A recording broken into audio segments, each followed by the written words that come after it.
नमस्कार, आप देख रहे हैं राजवीर टाइम्स न्यूज और मैं हूं आपके साथ आरती सिंह आजाद। डालते हैं नजर खास खबर की ओर। इंदौर पुलिस के द्वारा गिरफ्तार किए गए सिकलीगढ़ राजेंद्र बरनाला और उसकी गैंग में पूछताछ के कई खुलासे सामने आ रहे हैं।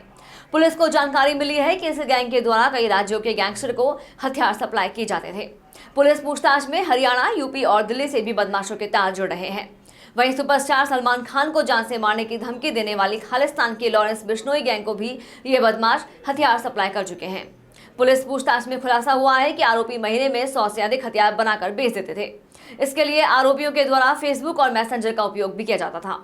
आरोपियों में मुख्य सरगना राजेंद्र है, जो कि सिंधवा और बड़वानी से हथियार लेकर अन्य राज्यों में बेचता था। साथ ही यह गैंग हथियार बनाने में माहिर थी। इस पूरे मामले में इंदौर पुलिस की बातचीत दिल्ली पुलिस की स्पेशल ब्रांच से भी हुई है। फिलहाल पुलिस की एक टीम आरोपियों के द्वारा बताए गए ठिकानों की पड़ताल करने में लगी हुई है। अन्नपूर्णा थाना क्षेत्र में विगत दिनों में जो नकबजनी करने वाली एक गैंग को पकड़ा गया था, उनसे पीआर लेके पूछताछ की जा रही थी। उन्होंने लगभग 15 जगह यहाँ पर घटना करने का प्रयास के बारे में बताया। सभी घटना स्थलों को ले जाकर उनसे तस्दीक किया गया है, जिसमें 2 घटना स्थल अन्नपूर्णा थाने के थे, जिसके तफ्तीश के दौरान उनको पकड़ा गया था। इसमें गुलजार कॉलोनी में स्कीम 71, चंदन नगर में, राजेंद्र नगर में उन्होंने चोरी करना सफल रूप से करते हुए बताया था, जिसमें उन्होंने लगभग कुछ सोने चांदी के टॉप्स, ईयररिंग्स और कुछ चांदी के सिक्के चोरी करना बताया था, कुछ नकदी, जो कि उनसे पूछताछ के बाद में उन्होंने बताया कि सेंधवा में एक सुनार को बेचे गए थे। इस पर से टीम को भेजकर वहां से लगभग 4 से 5 ग्राम सोना और लगभग 530 ग्राम चांदी बरामद करी गई और कुछ नकदी बरामद करी गई है। उनसे पूछताछ के दौरान में उनके पास में मौजूद एक अवैध पिस्टल भी बरामद करी गई है, जिसको कल दिनांक को टीम लेकर आई है।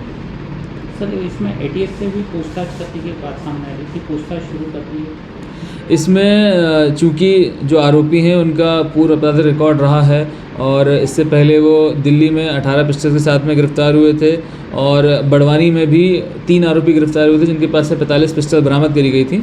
तो इनके संबंध कई गैंगस्टरों से होना बताया गया था और कई रूप से ये भी बताया गया था कि खालिस्तानियों को और अन्य गैंगस्टर्स को उनके द्वारा अवैध हथियार सप्लाई किए गए हैं। इस पर से पूछताछ के दौरान अभी तक ऐसे तथ्य सामने नहीं आए हैं। एटीएस को और अन्य एजेंसीज को इन्फॉर्म किया गया है, वो इनकी जानकारी एकत्रित करके अपने हिसाब से काम कर रही हैं। सर, कई दूसरे राज्यों को भी क्या इसकी सूचना दी गई है? पंजाब हुआ या दिल्ली, पंजाब हरियाणा? जी, जहाँ पर इनके द्वारा ऐसा आम सप्लाई करना बताया गया है, वहाँ पर गोपनीय रूप से सभी अधिकारियों को सूचना दी गई है और इनकी डिटेल्स, इनका आपराधिक रिकॉर्ड और बाकी सारी चीज़ें भी उनके साथ शेयर की गई हैं, जिससे ताकि वो लोग अपने हिसाब से इसमें जो भी जांच करना चाह रहे हैं वो कर सकें। आप कहाँ से लाते हैं सर? इसकी कुछ जानकारी सामने निकल कर आई है? जी, जहाँ पर ये रहते हैं वहाँ पर ये सिकलीगढ़ कम्युनिटी पेशेवर रूप से अवैध हथियार बनाती है और वहाँ पर ही इनके हथियार बनाए जाते थे और ऑनलाइन फेसबुक, व्हाट्सएप, मैसेंजर, इसके माध्यम से ये ग्राहकों से जुड़ते थे। फिलहाल इतना ही। खबरों का सिलसिला लगातार जारी है। बने रहे राजवीर टाइम्स न्यूज के साथ। नमस्कार।